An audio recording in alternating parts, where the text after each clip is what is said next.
Now, the Prime Minister set to update MPs this afternoon on his meetings with European leaders after a suggested coalition of allies could step up and defend a potential peace deal for Ukraine. Well, meanwhile, Ukrainian President Volodymyr Zelensky's rebuffed calls from senior US Republicans for him to resign, indicating he would exchange his job only for NATO membership. Wendy Morton joins us now, the Shadow Foreign Office Minister. A very good morning to you. Thanks so much for joining us. Morning. Do you applaud the Prime Minister for how he's handled the last week? I think, what we've seen is the continuation of the commitment from the UK towards Ukraine, standing shoulder to shoulder with Zelensky, Ukraine and its people. And I certainly welcome the announcements we've had over the increase to 2.5%, although it mustn't be, we need to keep going beyond that. And then the announcement over this weekend as well about the 1.6 billion, the loan guarantee to Ukraine. So these are all things that we absolutely welcome. I think now what we need to hear, and I'm hopeful that we will this afternoon when the Prime Minister updates Parliament, is a little bit more detail and clarity as to what was agreed at the summit over the weekend with the European leaders. How quickly would you like to see us get now to 3%? I mean, I know the pledge from the prior government was only 2.5% by 2030, and clearly the government is moving quicker than that. But a lot of things have changed. When would 3% be warranted? I mean, you're absolutely right. A lot of things have changed, even in the last few weeks. So I think we need to keep pushing to that 3%. And Kemi's been very, very clear on that. So we will keep pushing the government. Sometimes it can take a little while to get the procurement process up and running, but we absolutely need to get on with this. It's time to go beyond words, and we need actions, and we need to deliver. And with hindsight, would have been great to have got to 2.5% quicker. Well, look, we had a very clear plan to get to 2.5%, which I think was important. But I think it's also important to recognise that the situation has changed so much. And let's stay focused now on delivering.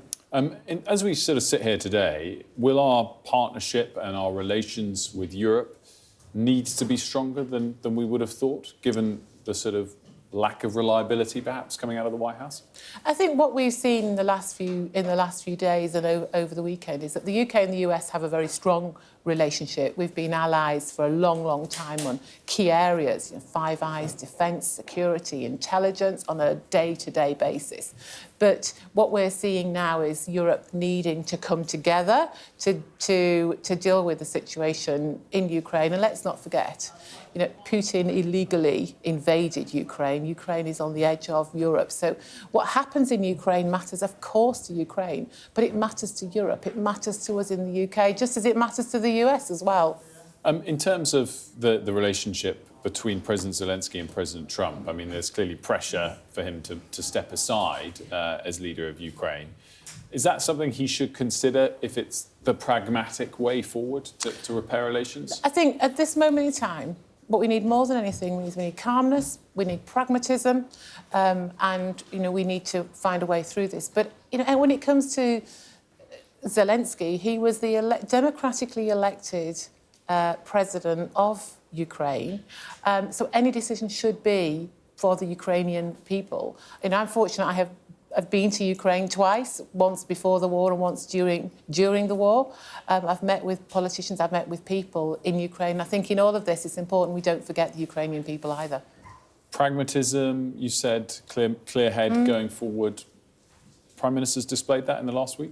I think what we've seen from the Prime Minister is he's been building on the work and the role that the UK has led the way in over a number of years. The UK was there at the beginning when Russia illegally invaded Ukraine. We were there supporting Ukraine, and indeed before that.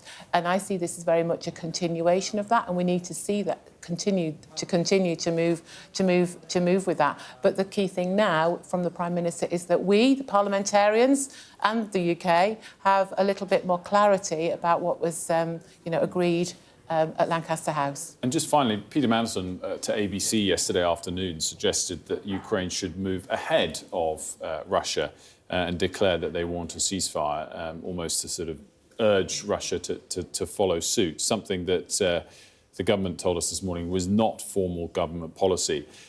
In this age that we're in and where relations are, is it okay for the ambassador to go a little further than policy in order to appeal to the US administration and I guess be pragmatic and keep everyone on side? I was a little surprised by those comments. And actually this goes to the heart of part of the issue here is what we do not want is a running commentary. I think there will be discussions that need to be had between leaders behind closed doors, then statements are made. But I find it rather strange that an ambassador would be coming out making statements such as that, and maybe Mr Mandelson should reflect a little. Great stuff. Wendy Morton, thanks for joining us. Good to see you. Thank you.